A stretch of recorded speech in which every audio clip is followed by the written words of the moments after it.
Girl Friday Band have dropped past the Talkapolis studios before, but so much has happened in the 8 months since they thought they'd drop by again. The North Carolina natives and three sisters sat on the couch with me and had an extensive interview and decided to play some new songs as well as a couple from their old album. I'm Kane Harrison and this is Emerging Artists. Welcome back, guys. As we were talking about in the last segment, the process of making a record, which, you know, can be such a big learning curve because a lot of people think that making the record is sort of getting you over the line. That's the hardest part. But I think what you guys have realized in the last, 8 to 12 months is that is just the start. Yes. How do you get it out there? And you're dead right, just signing a management agreement and stuff like that, just pressing your record, being able to get out in front of fans and literally having your album there for sale. Oh yeah. I mean, that's a major process.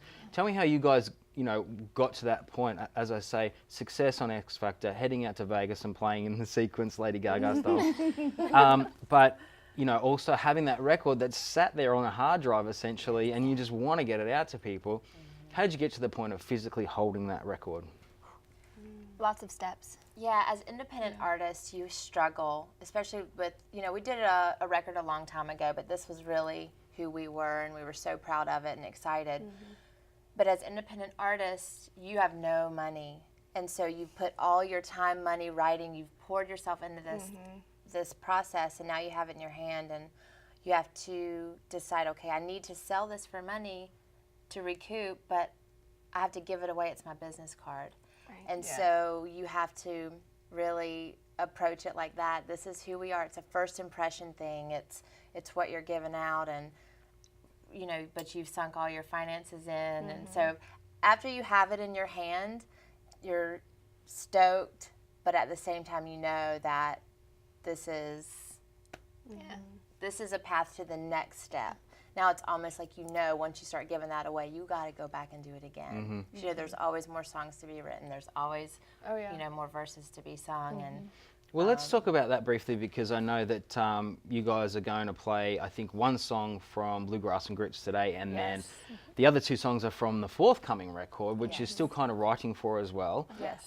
But I mean, to a lot of people, that's something that they don't realise is that you've had this baby essentially tucked away for so long. And I know from my perspective, sometimes I'm almost sick of it. It's like, that was me 2 years ago, you know what I mean? And then all of a sudden you have to bring it out and you have to be excited about it and all that sort of thing. And, your album is fantastic and you wrote with brilliant songwriters, I know, which makes it so much better and, more available to want to sing the songs. But right now you're in this world where you're so excited about playing new songs, but you really, to the audience and to, these people you're going to go out and play it to, you've got this brand new baby. Tell me about that. What's happening, with trying to maintain that motivation and getting that out there?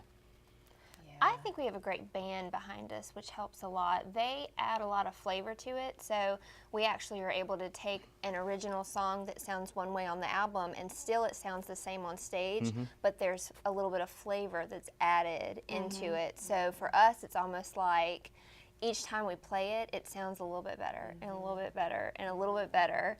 So for me, I mean, that's motivating for me to keep doing it and singing the same songs over and over again because we have a great band behind us and it adds Well, flavor. I guess in all that hard work, like now that it is moving to this next stage with having a manager and promotions and things and getting the gigs and actually playing these songs, you're so polished and so comfortable with it that you're going to make the mark that you probably couldn't have made a year ago when they first came out. They have to be brand new to us too now again. Yeah. Because we are going to go to a little town that has never heard of Gal Friday. They've never heard of Bluegrass and Grit. So we have to get up there and we owe it to them to do Bluegrass and Grit and Southern Wind like it's the first time with as much energy as we had when we wrote it. So even with this new adventure, Bluegrass and Grit becomes new to us too. And, we just have to ask Dan to do a little something fun on it while we're on stage to keep it exciting for us. So. Well, I know it does help to have a brilliant nucleus in the band, and you guys, are stuck with each other, whether you like it or not. Has that been, a key to the success so far? Because of, I know there's a major pressure that gets put on you from moving away from family and friends even, and saying that you're going to write an album in Nashville and you're going to make an album in Nashville and then you're on X Factor and then you're playing in Vegas, and automatically people think, well, you're successful now and you've got a bank full of money and everything's so fine, you know, Right. and that's Oh, just yeah. what the assumption is, because this whole business is smoke and mirrors. Right. But you guys can't get away from each other. So has that Right. been a key in your success? I think so. It's kind of like the same thing that happened when we wrote on the album. If I wrote every song, it's just one perspective that would just get old. And when we sat down with every co-writer, it was such a different spin on something, and it worked. That's how I feel the three of us are. If it was just me, it would just be this.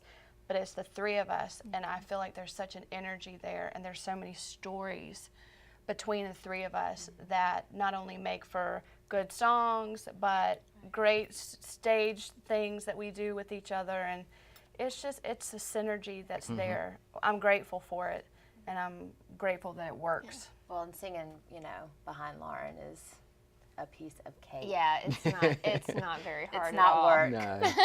Believe not what they say. But we keep each other grounded, but then we Yeah. also lift each other up. So if one person maybe isn't feeling it one day, we're like cheerleaders behind them. But if somebody gets a little woohoo over here, we're like, just focus. I'm usually the woohoo. Well, let's come back and talk about the woohoo and also about the songwriting and the new album. So we'll be back in a minute, guys. Okay. Mama's shoes.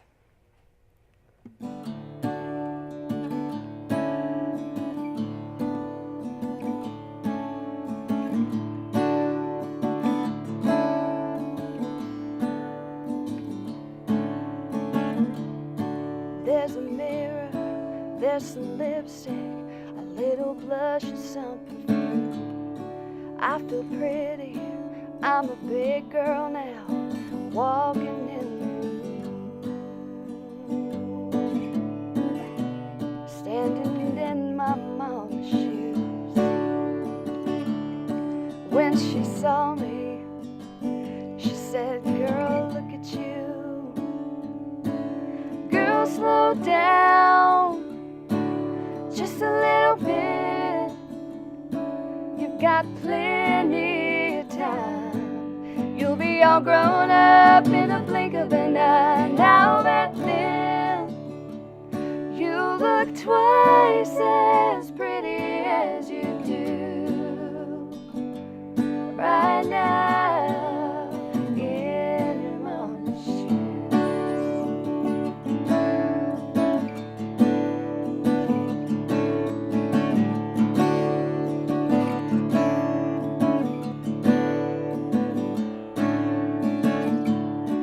Overnight it snuck up on me. Now I'm a mama now. It's diapers, milk, and teeth and rings, but I wouldn't change a thing. Standing in my mama's shoes. Well, I know why she went and said, "Girl, slow down, just a little bit.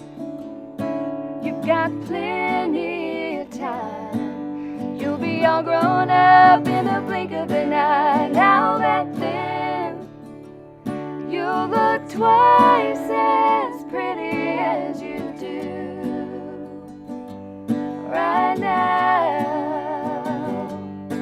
And suddenly my little girl comes clogging down the hall, lipstick on her cheek. She looks just like me. Girl, slow down, just a little bit. You've got plenty of time.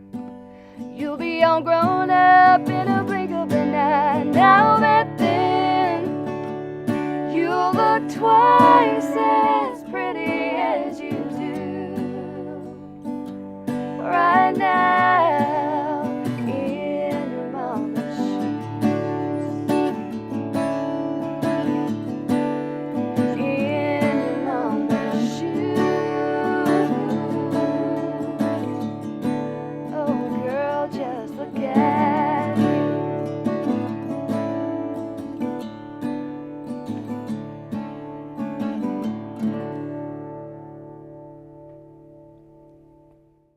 Bandwidth for today's show is brought to you by SoftLayer.com. We love SoftLayer here at Talkapolis. They are the greatest hosting company ever. They make everything easy. Check out their website at SoftLayer.com. Thanks again for sponsoring the show.